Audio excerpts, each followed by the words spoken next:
Olá, olá, meus alunos, minhas alunas, todo mundo bem? Preparados aí, bem animados para a aula de hoje? Então vamos lá, sempre com um sorrisão no rosto, sempre bem motivado, bem feliz aí para assistir essa aula, para aprender assunto novo. Hoje vamos aprender aí responsabilidade civil do Estado.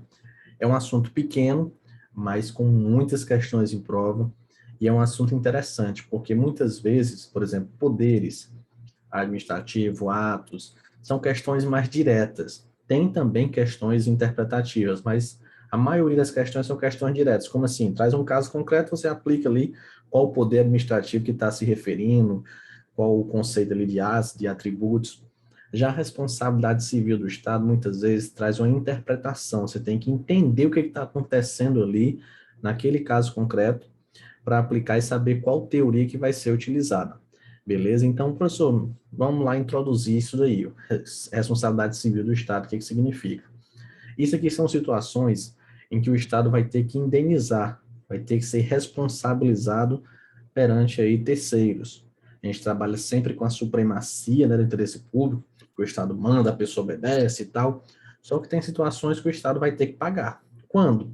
Quando ele causa um dano para alguém. Isso é a regra. Então, um exemplo, se alguém bate no seu carro e a pessoa está errada, ela vai ter que pagar o conserto do seu carro. Mas se esse alguém for a administração pública, aí vai ter que pagar também, né? Vai ter que pagar isso daí, mas tem toda uma teoria para ser respeitada, tem que saber direitinho. Então, é o que nós vamos estudar agora. Só estou introduzindo para você isso daí, essa questão de como é que a administração pública vai ser responsabilizada, beleza? Então, essa teoria, que é chamada aí, essa responsabilidade civil da administração, que é a obrigação de indenizar o dano causado a terceiros, ela é chamada também de responsabilidade extracontratual. Pode ir também na sua prova com esse nome. Por que responsabilidade extracontratual? Porque não existe um contrato. Não tem nada. É diferente quando você faz um contrato de televisão, de internet, por exemplo, que ali existem as cláusulas que devem ser respeitadas por todos. Então, se uma pessoa desrespeitar, aquela cláusula lá vai ser encerrada. Por exemplo, se a empresa de internet não estiver mais prestando serviço, você não vai mais pagar, vai entrar com ação e tal, por conta do que está estabelecido ali no contrato. Já essa responsabilidade da administração, ela é extracontratual. Não existe um contrato pré-determinado. Acontece uma situação, a viatura bateu no seu carro e aquilo ali gera a responsabilidade da administração pública. Beleza? Então pode surgir também com esse nome. Essa responsabilidade, ela pode surgir por atos lícitos ou por atos ilícitos. Geralmente, a responsabilidade da administração, ela vai surgir por um ato ilícito. Algum agente público fez um ato ilícito, né, cometeu ilegalidade, que aquilo ali causou um prejuízo para alguém, e através disso daí, a pessoa entra com ação de indenização contra a administração. Supor, um agente público brincando ali, querendo fazer uma brincadeira de mau gosto, você foi aprovado no concurso, mas ele tirou o seu nome. Aí depois colocou, enfim, se for verificar que aquilo ali causou um dano para você, né, esse ato ilícito, essa brincadeira de estar mudando nota e tal, você vai entrar com indenização contra a administração pública, buscando aí contra o Estado, né, buscando reverter esse dano moral que você sofreu, beleza? Então, muitas vezes, a responsabilidade da administração ela surge através desse ato ilícito, mas atos lícitos da administração também ensejam a responsabilidade. O ato ilícito ele tem como base o princípio da legalidade. A lei determina de uma forma, se for feito de outra, né, causou aí uma ilegalidade, vai ensejar a responsabilidade. Já o ato lícito, ele tem como base o princípio da isonomia. Como assim, professor? É o seguinte, no ato lícito, a administração agiu de acordo com a lei, está tudo certinho, só que ela causou um dano para alguma pessoa. E esse dano ele foi maior do que os outros. Não entendi, professor. É o seguinte, vamos supor que a administração pública ela vai fazer uma obra. E aí, as casas aqui, está fazendo a obra aqui. Essas casas ficaram todas sujas, cheias de poeiras. Responsabilidade da administração por conta disso? Não. Não tem como fazer uma obra sem ter sujeira, né? Não vai ser, não vai existir indenização da administração só porque as casas estão sujas. Não, tá muito barulho, não estou conseguindo assistir o jornal, novela. Não tem isso. Agora vamos supor que essa casa aqui, por conta da obra, está aqui, ó, do lado dela, ela começou a rachar. As outras não, ficaram ok. Só mesmo a poeira, só mesmo o barulho. Obra tem poeira, obra tem barulho. Essa pessoa, e uma obra é um ato lícito ou um ato ilícito? É um ato lícito, tá ali tudo ok. Mas essa pessoa aqui, ela suportou um dano maior do que os outros. Os outros tiveram só a poeira e o barulho. Ela não, ainda rachou a casa dela. Então, essa pessoa pode sim ter aí ser responsabilizada por conta disso daí, através do princípio da isonomia. Ela não foi tratada de forma igual, né? Ela teve um dano maior do que os outros. Então, é como se eu fosse compartilhar aí esses danos. Então, peraí, a administração pública ela vai indenizar essa pessoa, mesmo sendo um ato lícito. É isso que a banca, às vezes, quer fazer a pegadinha, por isso que eu estou até ganhando um tempozinho aqui, por conta disso. Por conta que, às vezes, a banca quer fazer essa pegadinha dizendo que é um ato lícito. Aí, porque é lícito, não vai ser já responsabilidade, mas vai sim. E pode esperar uma enxurrada de questões sobre isso daqui por conta da pandemia. Por conta que a administração fez vários atos lícitos e alguns não geram responsabilidade, mas outros sim. Quando? Quando um particular suportar um dano maior do que os outros. Beleza? Tem essa jurisprudência que é muito cobrada em prova, ela é bem recente, que trata disso daí, de um ato lícito da administração. E diz o seguinte: não se verifica o dever do Estado de indenizar eventuais prejuízos financeiros do setor privado decorrentes da alteração de política econômico-tributária. No caso do ente público não ter se comprometido formal e previamente por meio de determinado planejamento específico. O que significa isso aqui? Isso aqui aconteceu na década de 90, quando o Brasil alterou a questão da tributação aí sobre a importação, e aí teve a entrada de vários produtos aí da China, Japão, e acabou quebrando várias empresas brasileiras. Eu me lembro muito bem disso, eu morava em Amarante, no Piauí, quando começaram a surgir aquelas lojas de R$ 1,99, de 90, mas primeiro era 99 centavos, aí depois se tornaram as lojas de R$ 1,99, que realmente naquela época era. Muitas coisas eram R$ 1, muitas coisas eram R$ 2. Hoje não, hoje tem aquela loja, tudo 10, você entra quanto é? 50 conto. Eu sou gente, não tem nada de 10 aqui não, é só o nome da loja que é tudo 10, mas o menor é 50 conto. E nessa época realmente eram as lojas de 1,99. Menino, era uma coisa boa, achava bom demais. Com 10 conto o cara saía cheio de brinquedo. Era show de bola, eu mesmo fazia festa nessas lojas aí. E aí eu me lembro que foi nessa época mesmo que começou a chegar, que não tinha, às vezes brinquedo era coisa cara, aí começou isso daí. E aí as empresas brasileiras, elas entraram com ação, dizendo, a administração me quebrou, o Estado me quebrou, porque abaixou aí a tributação, as empresas começou a exportação aí, e aí, importação, né, melhor dizendo, e os produtos mais baratos, acabou que ninguém queria comprar mais um brinquedo brasileiro que era R$ 30, enquanto tinha um lá que era R$ 2, R$ 5. E aí, ensejou ou não responsabilidade da administração? Não ensejou responsabilidade da administração. Olha o que foi feito na jurisprudência, ó. Não se verifica o dever do Estado indenizar eventuais prejuízos financeiros do setor privado decorrentes da alteração de política econômico-tributária, no caso de um ente público não ter se comprometido formal e previamente por meio de determinado planejamento específico. Então, o ente público, a União, por exemplo, ela não se comprometeu a manter aquela tributação, a dizer, ó, eu vou manter aqui por 10 anos essa política econômica tributária em 30%, por exemplo. E aí, um mês depois, ela muda para 15%. Aí sim, aí nesse caso teria responsabilidade. Mas ela não mudou e ela achou por bem, não, vou baixar aqui. Aí começou a chegar os produtos de fora. Aí acabou dando prejuízo para as empresas brasileiras. Não ensejou responsabilidade civil do Estado, beleza? Então, isso aqui já foi muito cobrado em prova, é recente, mas já caiu umas 2 vezes, 3 vezes em prova. Beleza. Vamos agora conhecer a evolução histórica. Como é que chegou até hoje, né? Porque a primeira teoria de responsabilidade civil do Estado é a teoria da irresponsabilidade estatal. Coloquei até aqui um rei para você lembrar, que era no tempo dos reis, do absolutismo, dos monarcas, né, da monarquia, que tinha a teoria que o rei não erra. Essa era a teoria, o rei não erra. Então acabou, meu patrão. Se uma carruagem do rei passasse por cima do seu pé, você tinha que agradecer, porque você é o único súdito que a carruagem passou. Você deveria ter colocado era os dois. Assim, quando você visse a carruagem, coloca os dois. Rapaz, passou, pronto. Não tinha essa, passou por, a carruagem passou por cima do meu pé, quebrou, quer indenização. Nananina, não. Nessa época não existia isso. O que prevalecia era a irresponsabilidade estatal. Como o rei é enviado dos deuses, ele não erra, acabou.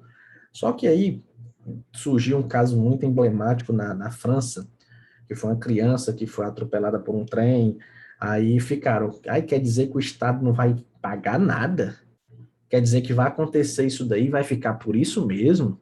Aí foi que começaram a mudar essa teoria, surgiu na França isso daí, eu coloquei aqui a bandeira da França, que foi a culpa civil, também chamada de civilista, que ela é com base na responsabilidade subjetiva. Eu vou logo explicar para vocês o que é subjetivo e objetivo. Porque muitas vezes, quando você está estudando responsabilidade civil do Estado, você só decora isso daqui. E às vezes fica sem entender o porquê. É o seguinte, vamos lá para você aprender logo e aí pronto. Objetivo e subjetivo. Na sua cabeça, quando você pensa que algo é objetivo, questões com questões objetivas, é questões ABCDE, né? Questões de marcar, por exemplo. Já questões subjetivas, é algo de escrever, algo assim mais, você vai demandar mais tempo. Então, o objetivo, ele é mais direto. Na responsabilidade objetiva, o Estado, ele vai indenizar basicamente em quase todas as situações. Então, se o agente público ele agiu com dolo, ele agiu com culpa, ou até mesmo se ele agiu sem dolo e sem culpa. Não estou entendendo, professor. Calma aí, facilita mais. Vou já explicar. Dolo é quando você tem a intenção de causar algo, né? Já a culpa você não tem intenção, mas agiu por imprudência, imperícia, negligência e acabou causando aquele dano. Então vamos supor, se o agente público ele pega a viatura e ele encontra o inimigo dele, aí ele, eita, vou me vingar agora. Aí ele pega a viatura e pá, arrocha, bateu, agiu com dolo. Se ele está falando no celular, tá aqui de boa, dirigindo a viatura zona da polícia, né, com o celular aqui, buf, bateu. Ele não agiu com dolo, mas agiu de forma culposa. Estava com imprudência, né, negligência no celular, então ele cometeu. Ou se não, duas situações. Não tem nem agente público, a viatura está lá parada, a viatura quebrou o freio de mão, buf, bateu. Não tem dolo, não tem culpa, tinha ninguém lá dentro. Ou então, a pessoa tá na viatura ali, na perseguição, fez de tudo ali para tentar desviar, não conseguiu e bateu no carro. Não ajuda nem com dolo, nem com culpa. Beleza, vou já explicar isso daí. Na responsabilidade subjetiva, é como se fosse assim, eu tenho que ter um algo a mais, eu tenho que explicar mais. Na objetiva, não. Correu dano, pronto. Teve o dano, o Estado vai responsabilizar. Essa é a regra. Na subjetiva, ele diz, não, calma aí. Teve o dano, bateu, o carro bateu. Mas espera aí, bora analisar um pouquinho a mais. Só vou pagar se tiver dolo. Só vou pagar se tiver culpa. Então, na subjetiva, só paga se o agente público tiver agido com dolo ou culpa. Na situação, por exemplo, da viatura quebrar o freio de mão e pá, bater. Na objetiva, teve o dano. É uma viatura da polícia, uma viatura do bombeiro, acabou, o Estado vai pagar.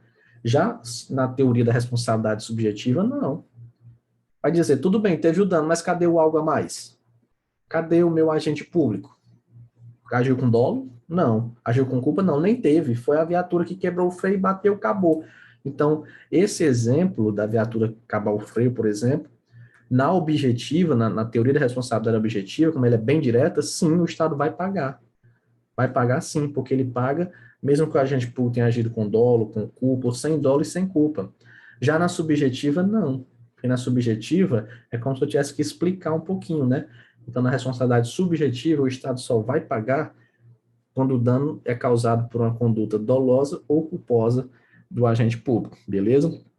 Agora você já compreende essas diferenças aí da questão da responsabilidade subjetiva e da responsabilidade objetiva. Então, na subjetiva, eu tenho que ter aí o dolo ou a culpa. Vamos já entender qual teoria é adotada no Brasil, né? Eu estou explicando as duas por questão da evolução histórica. Depois, uma evolução dessa culpa civil foi a culpa anônima, também chamada de culpa administrativa ou falta do serviço. Por quê? Porque, por exemplo, aqui, ó, um buraco desse. Eu tenho como saber quem foi que fez? Não tenho como saber. Isso daí é a falta do serviço, né? A falta aí de todo o serviço público, vários e vários governantes, falta de fiscalização, enfim, causou isso daqui. Então, por isso que é chamado de culpa anônima ou culpa administrativa, que eu não preciso individualizar. Eu tenho que provar a omissão estatal, mas individualizar o agente público eu não preciso. Eu vou aprofundar ela mais um pouco na próxima aula, que é só a evolução histórica, estou só introduzindo. Aí entramos na responsabilidade objetiva, com duas teorias. Do risco administrativo, que aqui basta que exista o dano, a conduta e o nexo causal. Só que essa teoria ela tem excludentes, tem situações que o Estado não vai pagar, por exemplo, na culpa exclusiva da vítima, se a pessoa se jogar na frente da viatura da polícia e tiver um atropelamento ali, por exemplo, não vai ter responsabilidade civil do Estado nesse caso, porque foi culpa exclusiva da vítima. Beleza. E a outra teoria, que também é objetiva, que é a do risco integral, essa daqui, o Estado vai indenizar até mesmo na culpa exclusiva da vítima. Ela não possui excludentes, diferente da do risco administrativo. Só que ela só é aplicada em 3 situações: dano nuclear, dano ambiental e ataque terroristas em aeronaves. Beleza? Fique tranquilo. Eu vou explicar tudo isso aqui novamente, aprofundar direitinho. Aqui é só questão da evolução histórica e você tem que entender isso daqui porque as bancas cobram. Inclusive tem uma questão aqui da FCC bem recente perguntando isso daí, ó. No tocante à responsabilidade extracontratual do Estado, as seguintes teorias foram adotadas em determinado momento histórico: teoria do risco administrativo, propiciando a responsabilidade objetiva do Estado; teoria da irresponsabilidade, afastando a responsabilidade do Estado; teoria civilista da culpa, propiciando a responsabilidade subjetiva, baseada na culpa em elegendo ou culpa em vigilando, em relação aos agentes causadores do dano; teoria da culpa do serviço, propiciando a responsabilidade subjetiva, baseada na culpa anônima do serviço. Do ponto de vista evolutivo, tais teorias se sucederam na seguinte sequência. Então, está criando a sequência, que é essa daqui que eu expliquei para vocês. Então, a primeira teoria foi da irresponsabilidade. 2. Depois dela veio quem? A teoria civilista, ó. Culpa civilista. Então, 3. Depois, culpa anônima. Culpa do serviço também aqui, ó, baseado na culpa anônima, que é também chamado culpa administrativa, e logo depois. E, por fim, na questão, né, teoria do risco administrativo. Então, 2, 3, 4, 1, gabarito B de bola. Questãozinha bem interessante, você tinha que saber esse mapa mental aqui para poder acertar. Agora eu vou explicar para vocês uma teoria nova. Eu sempre venho fazendo isso no nosso curso, né? Trazendo situações novas aí. E essa teoria do risco social, ela surgiu recentemente, e o detalhe dela é o seguinte: o foco dela é a vítima. Porque as outras teorias, por exemplo, teoria do risco administrativo, culpa civil, o foco basicamente é o agente público. Como assim, professor? Saber se o agente público agiu com dolo, se o agente público agiu com culpa, o que foi que ele fez, o que foi que ele deixou de fazer, se a pessoa quando estava dirigindo a viatura, tudo assim, o Estado tudo buscando não pagar. Ah, se não agiu com dolo, se não agiu com culpa, eu não pago. Ah, se não sei o que, se tem excludentes, eu não pago. Tudo, o foco basicamente é o agente público, né? Ou então, não foi um agente público que cometeu, então, então não vou pagar nada. Então o Estado está sempre querendo tirar o dele da reta. Já nessa teoria do risco social, o foco dela é a vítima. Não interessa quem foi que fez, não interessa se teve agente público ou não. O foco da teoria do risco social é a vítima. Ela é chamada também de socialização dos riscos. Essa teoria foi adotada no Brasil quando, professor? Essa teoria foi adotada na Copa do Mundo, em 2014. E ela é adotada basicamente nesses eventos, Olimpíadas, Pan-Americanos. Olha aqui o que foi que disse, ó. A União assumirá os efeitos da responsabilidade civil perante a FIFA, seus representantes, empregados ou consultores por todo e qualquer dano resultante ou que tenha surgido em função de qualquer incidente ou acidente de segurança relacionado aos eventos, exceto se e na medida em que a FIFA ou a vítima houver concorrido para a ocorrência do dano. Então, você até poderia pensar, professor, não seria risco integral? Não, não chega a ser risco integral porque tem excludente, né? Ele fala aqui, exceto se e na medida em que a FIFA ou a vítima houver concorrido para a ocorrência do dano. Então, professor, qual a diferença dessa teoria aí? Porque olha o que ele está dizendo, que a União vai assumir os riscos perante a FIFA, seus representantes, empregados ou consultores por todo e qualquer dano. Então, o foco aqui é na vítima. Se alguém estava lá dentro do estádio, na Copa do Mundo 2014, que foi aqui no Brasil, e lá, por exemplo, a pessoa caiu um alambrado, caiu uma cadeira, a pessoa se machucou, quem foi que colocou esse alambrado? Quem foi que foi um agente público? Não, não vou pensar nisso. A teoria do risco social, o foco é a vítima. Teve a vítima, meu patrão. Então, a União vai assumir esses efeitos da responsabilidade civil. Beleza? Então, cuidado com isso. Teoria do risco social, o foco da responsabilidade é a vítima. No estádio lá da Copa do Mundo, teve uma vítima? Por conta de alguma coisa que aconteceu no estádio, a União vai assumir esses riscos aí, beleza? Olha essa questãozinha aqui, questão bem recente, tratando sobre essa teoria. A teoria do risco social de vanguarda passa a privilegiar a sociedade e o interesse público em detrimento da vítima, projetando os efeitos da reparação no corpo social e no orçamento público. Errado, né? A teoria do risco social, ela passa a privilegiar a vítima, e aqui disse o contrário, que passa a privilegiar a sociedade e o interesse público em detrimento da vítima. É o contrário. A teoria do risco social, ela tem como privilégio a vítima, beleza? Então, vamos lá. Agora vamos aprofundar cada uma dessas teorias. Porque aqui o Brasil adota, basicamente, tirando a irresponsabilidade, ele adota todas essas teorias. Caráter excepcional, que tem uma que é a regra, mas de forma excepcional. Tem a culpa anônima, tem um risco integral, mas qual é a teoria que é adotada como regra no Brasil? A teoria que é adotada como regra no Brasil é a teoria da responsabilidade objetiva com base no risco administrativo. Essa teoria aqui é a regra. E aí nós vamos já trabalhar aqui quais são os detalhes dessa teoria, porque aqui, nesse mapa mental, eu tenho o artigo 37, parágrafo 6º da Constituição Federal, que ele vai dizer o seguinte: as pessoas jurídicas de direito público, quem são as pessoas jurídicas de direito público? É a União, os estados, o Distrito Federal, os municípios, autarquias e fundações públicas de direito público. E as pessoas jurídicas de direito privado, só que a direito privado tem que ser prestadora de serviço público.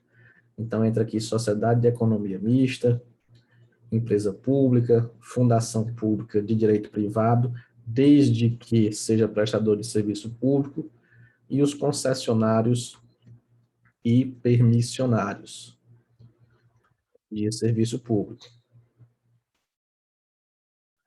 Beleza. Todo esse pessoal aí, essas pessoas jurídicas, vou parar a aula aqui também, puxar um quadro em branco para explicar para vocês, já até expliquei, né, na aula de organização administrativa, mas o seguinte, a questão do órgão público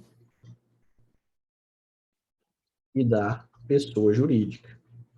Porque o órgão público, ele não tem personalidade jurídica, ele não é uma pessoa jurídica. Então, o que o órgão público faz, quem responde é a pessoa jurídica. Então, por exemplo, se um carro da Secretaria de Saúde, que é um órgão, Secretaria de Saúde é um órgão, bateu no seu carro, você vai entrar com ação contra quem? Contra a prefeitura? Não, prefeitura também é um órgão. Você vai entrar com ação contra o município, porque o município é a pessoa jurídica, beleza? Então, atenção para isso daí. O órgão público, ele não é como se fosse o filho menor de idade, né? Então, você não vai entrar com ação contra o filho menor de idade. Você vai entrar contra o pai dele. Então, quem é o pai aqui? É a pessoa jurídica. Tranquilo. Então, vai dizer que a pessoa jurídica de direito público e as pessoas jurídicas de direito privado que sejam prestadoras de serviço público respondem pelos danos que seus agentes nessa qualidade causarem a terceiros. Aí, como eu já tinha explicado, né? Independentemente de dolo ou culpa. Então, independentemente de ter agido com dolo, com culpa, sem dolo, sem culpa, a teoria da objetiva, né? Ela trata isso daí. Como eu já tinha até explicado, independentemente de dolo ou culpa, vai existir a responsabilidade do Estado. Beleza, vamos, aqui tem um tópicozinho bem interessante, essa palavra nessa qualidade. Por quê? Porque ela surge aí um questionamento sobre a folga do militar, ou do servidor público. E a questão aqui é o seguinte, vamos lá. Artigo 37, parágrafo 6º da Constituição diz isso, que as pessoas de direito público, as pessoas de direito privado prestador de serviço público, respondem pelos danos que seus agentes nessa qualidade causarem a terceiros, independente de dolo ou culpa. Porque a administração pública, o Estado, ele causa o dano através do agente público. Porque, vamos supor, pensa aí o INSS. O INSS é um prédio, é um fictício, né? Uma pessoa jurídica. O INSS não vai passar e pá, dar uma tapa na sua cara assim, e você, eu vou processar esse prédio danado, me deu. Não, não existe isso. Pode ser que um funcionário, não um servidor público do INSS, lhe dê um tapa. Aí você vai entrar com indenização contra o INSS, que é uma autarquia. Então tem que existir o agente público ali como regra, né? Lógico que tem situações que ele não vai estar presente, mas tem que existir essa conduta aí. Quando ele fala nessa qualidade, até mesmo na folga, pode ensejar a responsabilidade civil do Estado. Porque a regra é que a folga não, o cara está de folga, ele não está na qualidade de agente público. Então, o Estado não vai. O Estado não é garantidor universal. Não é toda situação que o Estado vai indenizar. Eu sou servidor público, mas aqui agora eu não sou servidor público. Aqui eu sou um particular. Então, não é toda situação que eu for fazer que o Estado vai indenizar. Não, só quando eu agir na qualidade de agente público. E na folga, professor, pode ensejar responsabilidade. Sabe quando? O policial está de folga. A paisana. A paisana, para quem não sabe, é o policial que está sem farda, está de roupa normal. E aí, ele viu lá um assalto, ele sacou a arma e disse, parado polícia.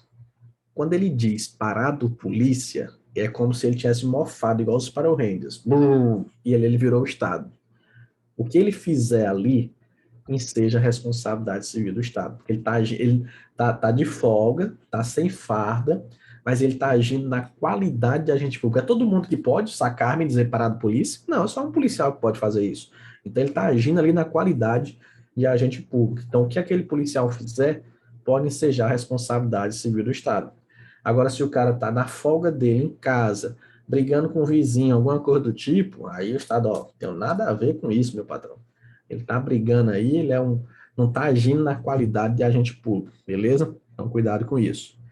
Aqui um detalhe, ó, porque a sociedade de economia mista e a empresa pública, elas podem ser prestadoras de um serviço público ou exploradoras de uma atividade econômica. Caso elas prestem um serviço público, elas vão responder de forma objetiva. Caso elas explorem a atividade econômica, irão responder de forma subjetiva. Porque a própria Constituição deixa bem claro, né? Pessoas do direito privado prestadoras de um serviço público. Então, se a sociedade de economia mista prestar um serviço público, a responsabilidade é objetiva. Se for explorador de atividade econômica, já é subjetiva, beleza? A questão vai dizer isso. A questão vai falar, uma sociedade de economia mista, explorador de atividade econômica, a responsabilidade é o quê? Você, opa, se explora a atividade econômica, responsabilidade subjetiva. Se presta um serviço público, responsabilidade objetiva. Questão dos concessionários e permissionários de serviço público. Também já foi visto, né? Eles são pessoas jurídicas de direito privado mas prestam um serviço público, então responde de forma objetiva. O grande detalhe é essa questão aqui, ó, porque eles respondem perante usuários e não usuários do serviço. O que é isso, professor? O que significa isso daí? Essa teoria surgiu porque ocorreu um acidente de ônibus. O ônibus atropelou um cara de bicicleta e tinha uma senhora dentro do ônibus e caiu e quebrou o braço. Aí a empresa concessionária disse assim: eu só vou indenizar a senhora aqui, que caiu, porque ela é um usuário do serviço. O outro cara é não usuário do serviço. Olha a loucura, né? É não usuário do serviço, eu não vou indenizar ele. Aí o STF disse: como é a história aí, rapaz? Eu estou escutando, diga de novo aí para saber se eu estou escutando direito. Quer dizer que você não vai indenizar aquele cara porque ele é. Não existe isso, não, rapaz. Isso assim era muito bom, né? Saía batendo em todo mundo. Ei, tu é não usuário. Ei, tu também é não usuário. O STF disse de jeito nenhum. Você vai responder perante os usuários, quem está usando o serviço, e os não usuários. Você não atropelou o cara de bicicleta, você vai pagar indenização para ele, beleza? Então, os concessionários e permissionários de serviço público respondem de forma objetiva perante usuários e não usuários do serviço. O Estado, nesse caso, responde de forma subsidiária. Porque, como já foi visto, por exemplo, a União, ela passa um serviço público para um concessionário. E aí ele está prestando aquele serviço público. Se ele causar um prejuízo para alguém, ele é que vai responder de forma objetiva. Só que se ele não tiver meios para pagar, aí é que a pessoa pode entrar com ação contra o Estado, mas essa ação é de forma subsidiária. É só se a concessionária não pagar. Não é solidária. Cuidado que às vezes as bancas gostam de trocar. Não é responsabilidade solidária, é responsabilidade subsidiária. Beleza? Então, cuidado com esse detalhe aqui. Agora vamos conhecer os requisitos e os elementos da responsabilidade objetiva com base no risco administrativo. Como já foi visto, pode acontecer por atos lícitos e ilícitos e precisa ocorrer esses elementos. Quais são? Dano, conduta e nexo causal. Esse dano, ele pode ser moral ou material, porque muitas vezes a gente fala, bateu a viatura, só para você memorizar, para você visualizar essa situação é mais fácil, né? Mas pode existir um dano moral também, você ir lá pedir indenização do Estado. A conduta do agente público agindo nessa qualidade, né, como eu já expliquei, qualidade de agente público, e o nexo causal. Quando eu estudava para concurso, passei foi tempo para entender o que é esse nexo causal. Assim, quando a gente não sabe, a gente decora, né? Eu decorei, os elementos é dano, conduta e nexo causal. Só que eu não sabia o que era. E às vezes a gente sabendo o que é, fica até mais fácil compreender, né? Esse nexo causal é a relação entre o dano e a conduta. Um exemplo, quando eu era adolescente, eu era assim meio danadinho. Aí eu bati o carro dos meus pais, derrubei um muro. Pô, o senhor está tomando uma cervejinha, não vou responder. Isso é privacidade, você está ferindo a minha intimidade, né? Tem lá o artigo 5º da Constituição, nem todo ato é público. Então, bati lá. Aí o carro, graças a Deus, tinha seguro. Aí o seguro foi e consertou essa parte aqui da frente do carro todinha. Eu poderia chegar e dizer, seguro, olha, quebrou aqui a lanterna de trás. Ó, rapaz, tu não acredita, foi um tijolo, caiu bem aqui, ó. Eu vi na hora, pum, pum, pum, pum, pum, pum, quebrou aqui. O seguro ia dizer, não, não, ainda não. Eu conserto aqui a frente todinha. Mas essa parte de trás não existe o nexo aí, né, de causalidade para ocorrer o dano aí. Não tem sentido uma batida aqui na frente causar esse dano nessa parte traseira. Então, não vai pagar. Então, o nexo causal é isso. É a relação do dano e a conduta. Outro exemplo. Imagina que o cara tem uma boate. E a administração foi lá e construiu um hospital do lado dessa boate dele. Beleza. A boate não vai funcionar mais. Não tem como mais funcionar uma boate do lado do hospital. Nesse caso aí, a pessoa pode solicitar indenização do Estado, ela vai provar, pode solicitar. Existe um nexo causal entre o dano e a conduta, né? Agora, se a administração constrói uma escola e essa escola só funciona manhã e tarde, e a boate só funciona à noite. Aí a pessoa, eu quero indenização do Estado, porque eu vou fechar minha boate. Não, não existe nexo causal. A escola só funciona na parte da manhã e da tarde. A boate só funciona à noite. Então, não existe nexo causal aí para ensejar a responsabilidade do Estado, beleza? Então, esse nexo causal é isso. É a relação entre o dano e a conduta. Como eu disse para vocês, essa teoria do risco administrativo, ela tem alguns excludentes. E o que são essas excludentes? São situações que o Estado não vai pagar. A principal, culpa exclusiva da vítima. A culpa é exclusiva, foi a vítima que errou. Então o Estado não vai pagar nada. A vítima se jogou na frente da viatura. E aí foi atropelada, morreu, enfim. O Estado não vai pagar nada disso daí. É culpa exclusiva, exclui a responsabilidade do Estado. Aqui você só tem que tomar cuidado com outra teoria chamada culpa concorrente. Porque é o seguinte, ela é diferente da culpa exclusiva. A culpa exclusiva, ela exclui a responsabilidade do Estado. Então, exclusiva exclui. Já a culpa concorrente reduz a responsabilidade. Outra palavrinha, mitiga. Como assim, professor? Não entendi. Peraí, apagar esse M aí. Tem hora que fica feio, tenta ajeitar, fica pior do que... Peraí. Então, ela mitiga a responsabilidade. Culpa exclusiva, você já sabe. A culpa exclusiva. A pessoa furou o sinal vermelho e bateu na viatura da polícia. Ele que errou, furou o sinal vermelho. Já na culpa concorrente, é quando os dois erram. Tanto a administração como o particular. Os dois erraram. E aí vai ter indenização, mas eu vou reduzir essa indenização. Como assim? Se o Estado fosse pagar 10 mil, agora vai pagar 5 mil, porque o particular também errou. Uma situação, um exemplo para você lembrar, é quando o particular está aqui, ele avança o sinal vermelho e ele bate numa viatura da polícia que estava estacionada em local proibido. Aí o cara vai dizer, eu só bati porque a viatura da polícia estava estacionada em local proibido. Só que a administração vai dizer, o Estado, mas você avançou o sinal vermelho. Então os dois erraram aqui. Eu tenho a culpa concorrente. Nesse caso, o Estado continua respondendo, só que eu vou reduzir aí a responsabilidade dele.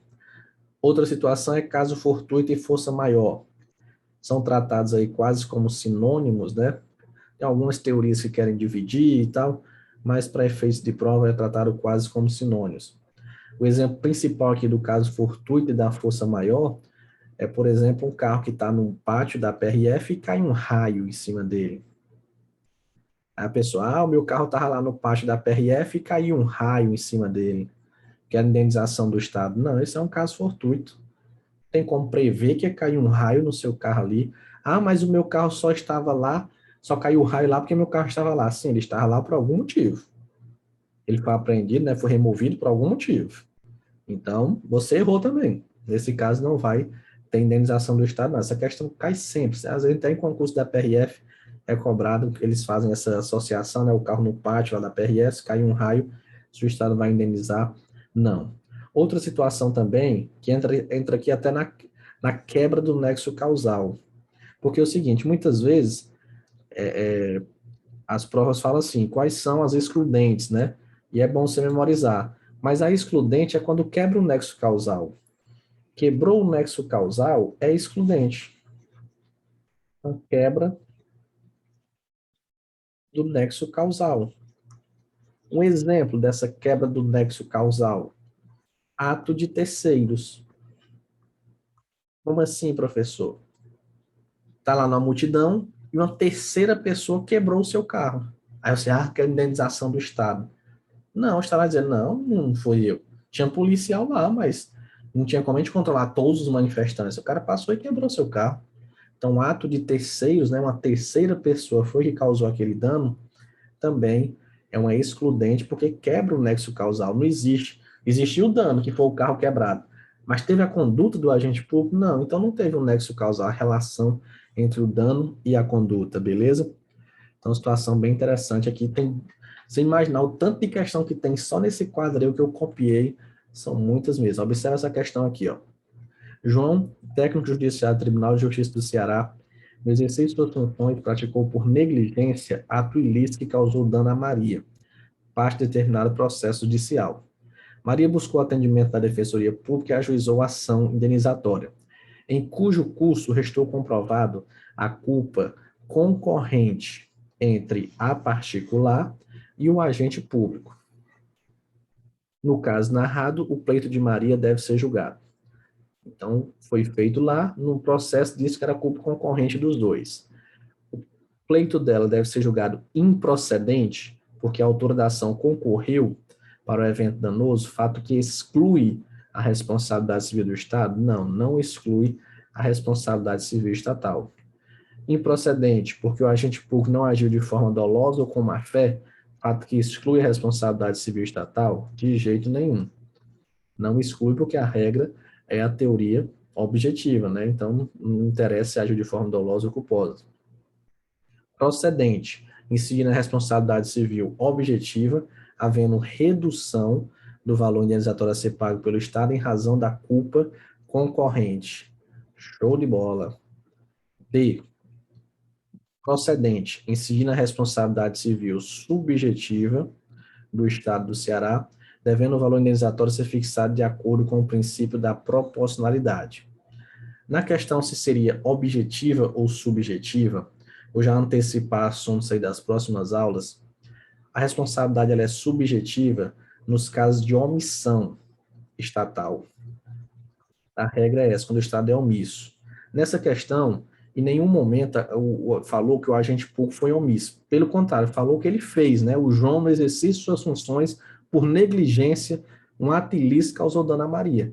Disse assim, por omissão. Se tivesse dito que seria por omissão, aí sim, aí seria subjetiva. Mas como falou que ele praticou, que ele agiu, que foi uma ação, então a responsabilidade ela é objetiva, beleza? Então eu falei, estou antecipando, mas na frente eu vou falar isso, mas já anote aí.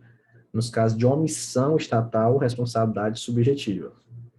E o item é procedentes de responsabilidade subjetiva do Poder Judiciário, não, está errado, portanto o gabarito é o item C. Questãozinha muito boa, tratando da teoria que eu trouxe para vocês. Para finalizar esse bloco, vamos trabalhar com a responsabilidade integral, que ela é bem simples, basta que exista o dano e o nexo de causalidade, e ela não admite excludentes de responsabilidade. Então, aqui até mesmo na culpa exclusiva da vítima, o Estado vai indenizar.